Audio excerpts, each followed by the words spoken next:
एकेकाळी म्हणजे 1980च्या दशकात जपान एक अशी जागतिक आर्थिक महासत्ता होता की असं वाटत होतं की तो अमेरिकेलाही मागे टाकेल. पण मग असं नेमकं काय घडलं की पुढची कित्येक दशकं जपानची अर्थव्यवस्था जणू काही थांबलीच?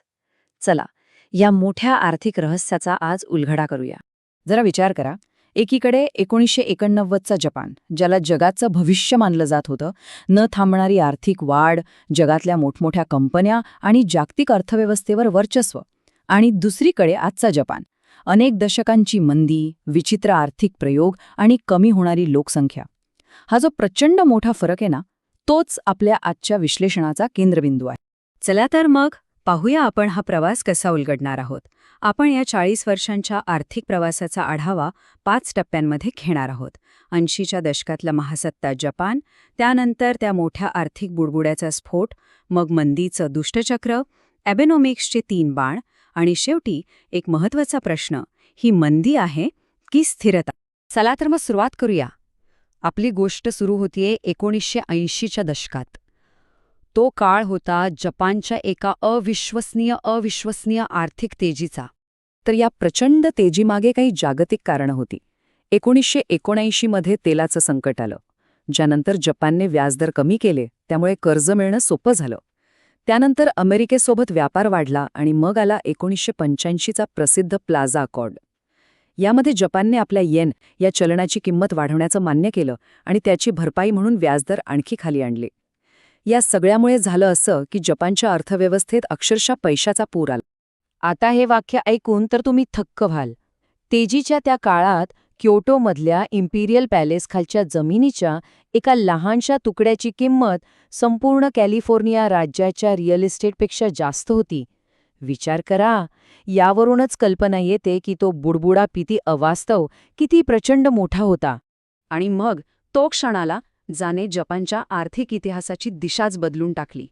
झालं असं की 1989मध्ये बँक ऑफ जपानला भीती वाटू लागली की अर्थव्यवस्था हाताबाहेर जातेय आणि या भीतीने त्यांनी व्याजदर वाढवायला सुरुवात केली. आणि झालं, तिथेच ती सगळी पार्टी संपली. ह्याच एका निर्णयाने तो प्रचंड मोठा आर्थिक बुडबुडा फुटला. यानंतर जे सुरू झालं त्यालाच हरवलेली दशकं किंवा लॉस्ट डेकेड्स असं म्हणतात. आता ही काही एका रात्रीत घडलेली गोष्ट नव्हती.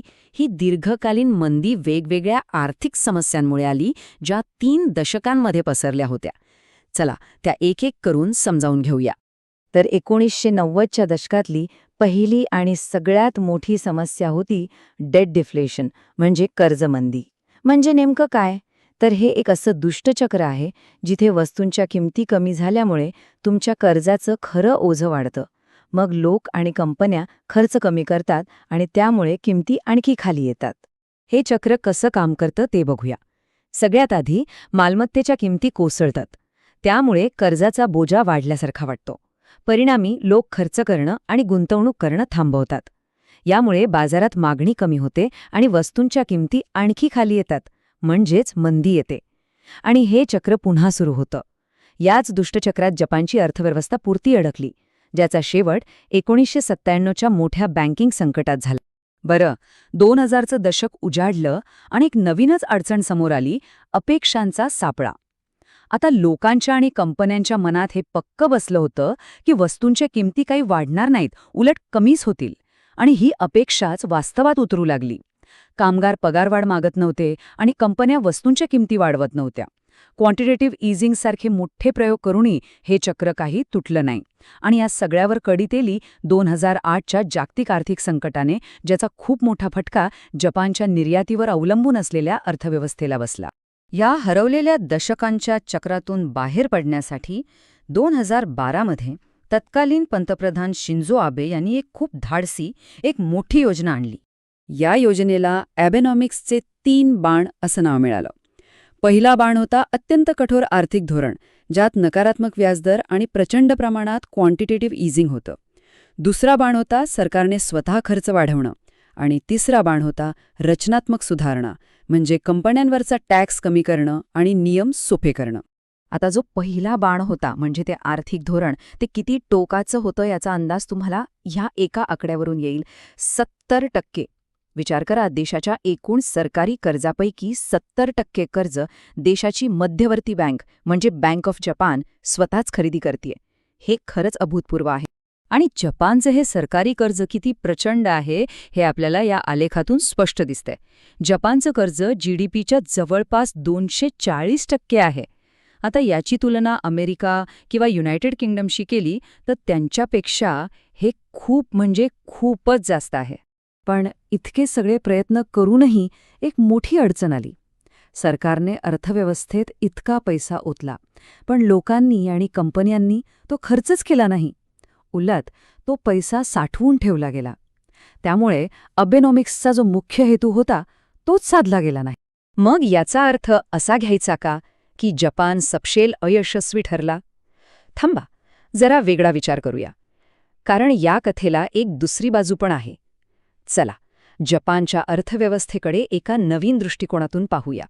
अनेक आर्थिक सिद्धांत ज्या एका महत्त्वाच्या गोष्टीकडे हमखास दुर्लक्ष करतात, ती म्हणजे देशाची लोकसंख्या. आणि जपानच्या बाबतीत सत्य हे आहे की तिथली लोकसंख्या कमी होतीये. हा मुद्दा खूप महत्त्वाचा आहे. आणि हा मुद्दा लक्षात घेतला की हा आलेख खूपच इंटरेस्टिंग दिसतो. जेव्हा आपण फक्त एकूण जीडीपी वाढ बघतो तेव्हा ती खूप कमी दिसते. पण जेव्हा आपण याच वाढीला दरडोई उत्पन्नाच्या हिशोबाने बघतो, म्हणजे कमी होणाऱ्या लोकसंख्येनुसार बघतो, तेव्हा चित्र पूर्णपणे बदलतं. तेव्हा जपानची कामगिरी इतर विकसित देशांच्या तोडीस तोड दिसते. आणि हो, हे पण विसरून चालणार नाही की केवळ आर्थिक आकडेवारी म्हणजे सर्व काही नसतं. जपानमध्ये आजही जागतिक दर्जाचे उद्योग आहेत. त्यांची शहरं सुंदर आणि स्वच्छ आहेत. गुन्हेगारीचं प्रमाण खूपच कमी आहे. आणि तिथल्या लोकांचं एकूण जीवनमान अतिशय उच्च आहे. आणि या सगळ्यामुळेच एक खूप मूलभूत प्रश्न उभा राहतो, जो या संपूर्ण कथेला एका वेगळ्याच चौकटीत बसवतो. एखाद्या देशाचे यश मोजण्यासाठी अविरत आर्थिक वाढ हाच एकमेव निकष असू शकतो का? नक्कीच विचार करायला